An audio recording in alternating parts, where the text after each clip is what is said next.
Despite being a target of the MAGA mob on January 6th, former Vice President Mike Pence was caught on camera praising a would-be insurrectionist for embracing the big lie. In a new video, undercover journalist Lauren Windsor approached Pence and identified herself as someone who had taken part in the insurrection. After some discussion about why he didn't decertify the election, Pence falsely claimed that there were irregularities in the vote. Then he said something that's either the ultimate in Christian charity or just bat poop bananas. We were there on January 6th, and we were just wondering why you didn't stop the election from being stolen.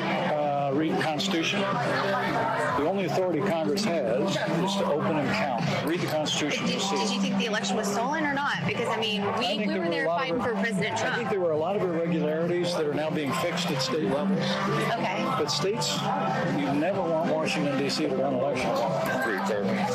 Very nice to meet you. I love your heart. Thank you. Thank you so much. I love your heart.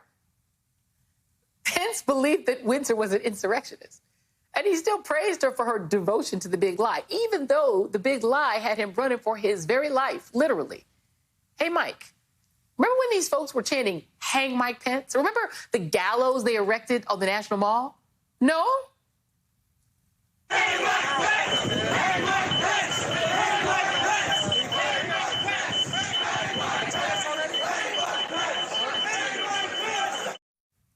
The big lie inspired them to try to kill you, man. Were their hearts in the right place, too? It's another sign that a dangerous fallacy is now central to the GOP's identity. In fact, according to a new CNN poll, nearly 6 in 10 Republicans say that believing the big lie that Trump actually won the 2020 election is important to being a Republican. Joining me now is Congressman Eric Swalwell of California. He was an impeachment manager earlier this year. And Congressman, so basically, to be a Republican, you have to be opposed to saving your own life from COVID. You have to want to get COVID and open yourself up to it. And you have to believe the big lie. That's it. What do you make of Mike Pence, the guy they wanted to hang, and who they would have, God knows what they would have done to him if they'd gotten their hands on him? The fact that he is like, "I love your heart" to somebody who he thinks was a part of that mob.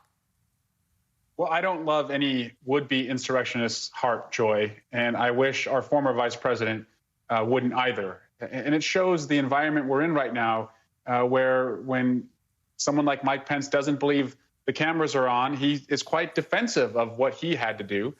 However, he also recognized that he's talking to an insurrectionist. And if he wants to be president, it's the insurrectionist party now, and he's going to need their support. But you really can't have it both ways. And Donald Trump has really proved that by throwing overboard really anyone who has tried, to have a foot, in the moral clarity lane and then a foot in the, pro-coup lane. And so this is the problem, Joy. And taking a step back, I have come to realize that I was quite naive when I first went to Washington. And it was like when I was a boy and my dad had to have that conversation with me that pro wrestling was not real, that they weren't really hitting each other with the steel chairs, but they were all in on it. And that's what you see right now with so many figures in the Republican Party. When the cameras are not on, they know that it's batty and it's crazy, but they do it because they think it's what the fans around the ring want. They don't have constituents. They have fans. The problem, though, that we saw on January 6th is if the fans think that you are advocating for that truly and that you believe in it, they're going to do the same thing. And when you say you're going to the Capitol, they're going to follow right along with you. And if you can't disabuse the quote-unquote fans of it, they're going to keep going along, and it's going to get more and more violent. Yeah, I used to watch pro wrestling, too. I had to have that. My auntie Dolly had to tell me the same thing. There is a story in The Guardian right now. So among those who are now targets of these requests for records, Mark Meadows, the former chief of staff in the White House. Your thoughts? Good, because during the Russia investigation and during the impeachment investigation, Mark Meadows took as many shovels out of the shed that he could find, to try and bury evidence to help Donald Trump. He never once spoke up. Again, he was another one where privately, he'd want to talk to you. He'd want to joke with you. He'd come and, put his hand on my back and backslap with me when the cameras weren't looking. But when he had to, really sing for his supper for Donald Trump, he would sing, at the top of his lungs. And he's one that knew better, but again, played to the fans. To me, in Washington, that's worse than somebody who actually believes in it. It's somebody who just wants power and fame, and they're willing to do anything they think that the fans want.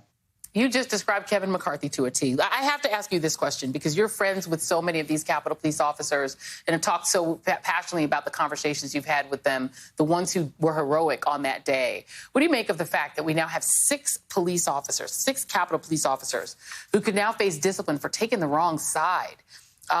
This includes the guy who took the selfie with some of these insurrectionists, refusing and failure to comply with directives, improper remarks, improper dissemination of information, including directions to get to members of Congress.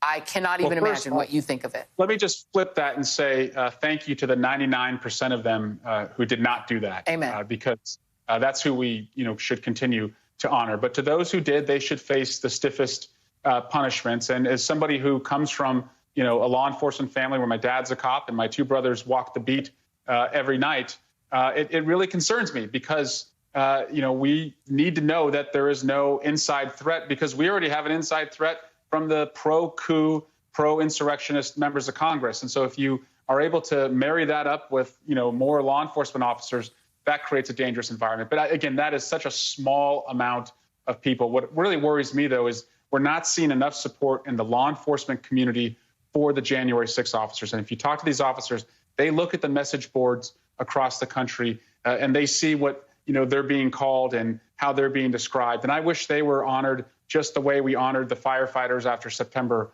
11, because they truly fought, hand-to-hand combat for hours to defend our Capitol and protect life. Amen. Former President George W. Bush has likened these domestic extremists, who are mainly white national extremists, to al-Qaeda. And so if you're with them, you're with the equivalent of al-Qaeda. And that comes from the guy who launched this global war on terrorism, not from me. That's right. George W. Bush said that. Congressman Eric Swalwell, thank you very much. Appreciate you. My pleasure. Tonight's Cheers. Tonight's absolute worst is still ahead.